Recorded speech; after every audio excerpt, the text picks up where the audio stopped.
you're working on your relationship with food and you spend any amount of time online, you've probably learned a lot from platforms like social media or YouTube. But I wouldn't say that's the best or the only way to learn about a non-diet approach. I'm Kara, I'm a registered dietitian and the host of this channel, and I am all about fearlessly nourishing meals and using a gentle approach to nutrition. So today I'm gonna be counting down some of my top recommended books that I think you should add to your anti-diet bookshelf. Starting off, let's just get it out of the way. It is the original intuitive eating book. It was first published in the 1990s by a pair of dietitians, and in the time since then, we've gotten up to a 4th edition. So if you're going to check out this book, I really recommend making sure you have the most recent edition. You'll still be getting all of the original information about the 10 principles of intuitive eating, but you'll be getting more updated language that feels a little more inclusive, as well as the newest research in the area of weight science and using these anti-diet approaches for health. So often I talk to people about intuitive eating and they kind of dismiss it as being, oh, well, it's just eat when you're hungry, stop when you're full. But in reality, there is so much more to it than that. And while this book is a great starting place for that, I really recommend that you keep going. So set that aside, and when you're ready to keep peeling back the layers of diet culture and the different ways it shows up for us, move on to these books next. First up is Fearing the Black Body. If you've ever wondered why it is we're so fixated and preoccupied with body size, especially through the intersection of race, this is the book for you. It is meticulously researched. I think the last quarter or so is all notes and citations, but that's because there is so much to unpack here. It can feel like a really dense or academic read, but I suggest just taking your time. Maybe pull out, your notes app or sit down with pencil and paper to really process what it is you're learning. It takes you through different lenses, so it covers history and art and media and the scientific research. But one of the things that really stands out to me is the way it draws our attention to the fact that we think our preoccupation with weight is all about health, that we really only care about it from a medical perspective.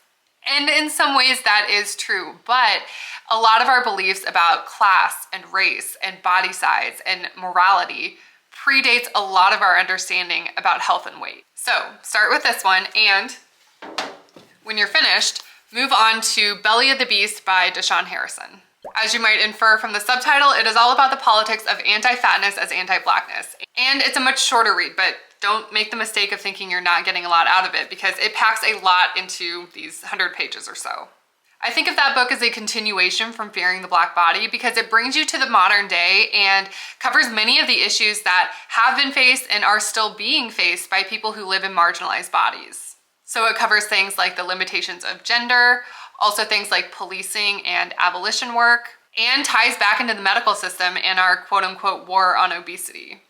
So I wouldn't say this book is health or nutrition specific, but because we can't separate those things from all of the other issues that connect to our bodies and how we live in them, I really think this book is something you have to have on your anti-diet bookshelf.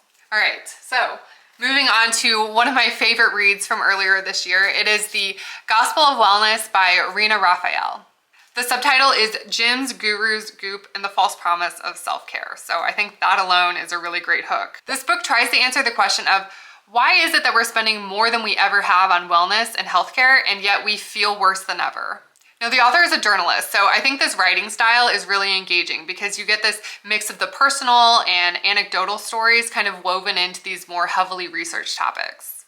This book covers everything from, this almost cult-like following of celebrity trainers and wellness influencers to multi-level marketing schemes and how that can really draw us in. And then for me, the part I found most fascinating was this connection between clean eating and the way that wellness culture has seemingly replaced organized religion for some people. Even if you're not religious or spiritual in the very least, I think you'll still find that thought-provoking. And once you kind of see those patterns, it's really difficult to ignore them. But don't worry, it's not all just frustration or doom and gloom, because towards the end of the book, the author does offer a lot of hope of how you can escape this doctrine of wellness and find a lot more flexibility and balance instead of so much rigidity and restriction. Now, this is another book pairing because you should not just read The Gospel of Wellness, you also need to read Who is Wellness For? The subtitle of this one is An Examination of Wellness Culture and Who It Leaves Behind. Now, what I really like about this book is, yes, it does cover a lot of the same topics as the one I mentioned just before this, but the difference is this author is also writing as a type of memoir.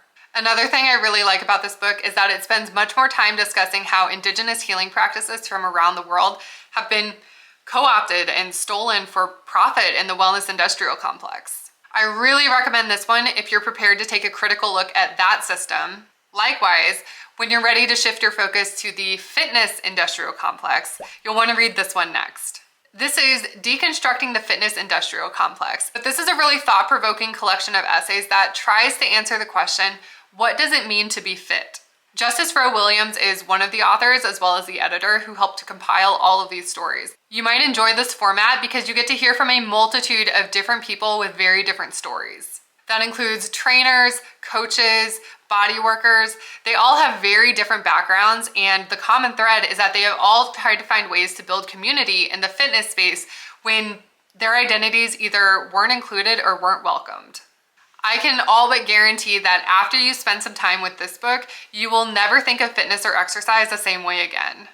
All right, finally, as we start to near the end of my list, I have to include a shout out to some books by fellow registered dietitians. So first up, we have Anti-Diet and Unapologetic Eating. And I think what draws people to both of these books is that it really positions intuitive eating or a non-diet approach as this conduit to more freedom and happiness in your life overall. So, in this first one, it's talking about reclaiming your time, money, well-being, and happiness. The second one is about making peace with food to transform your life. And I hear how that can sound very, sort of like self-help-esque, and that might be a turnoff for some of you, but I encourage you to give these books a chance because both of these authors are also dietitians, which means they are coming at it from a place of professional training and expertise, as well as the counseling experience of really guiding people in their recovery from disordered eating, eating disorders, etc.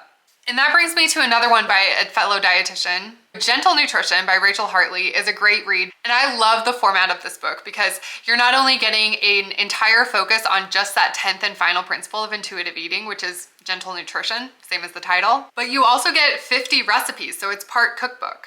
And not like any old cookbook because you won't be getting any calorie information or food shaming like what you find in, unfortunately, a lot of other cookbooks.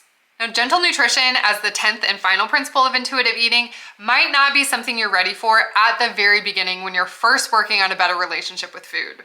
But in my experience, when I'm working with people, there does come a time and a place where they're ready to invite back in some of those nourishing aspects. And this book is really perfectly primed to help you do that in a way that doesn't send you just rebounding straight back into diet culture. And speaking of keeping diet culture at bay, we've got to wrap things up with one of my books. Yeah, so if you didn't know, I am a published author. I got to give a little shameless self-plug.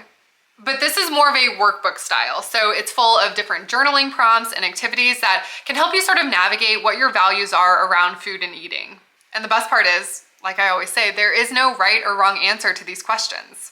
And one of my favorites that I just come back to again and again is all about kind of checking in with cravings or, maybe you're concerned about emotional eating. This can help you figure out, first of all, what are you really feeling? And second of all, what do you really need?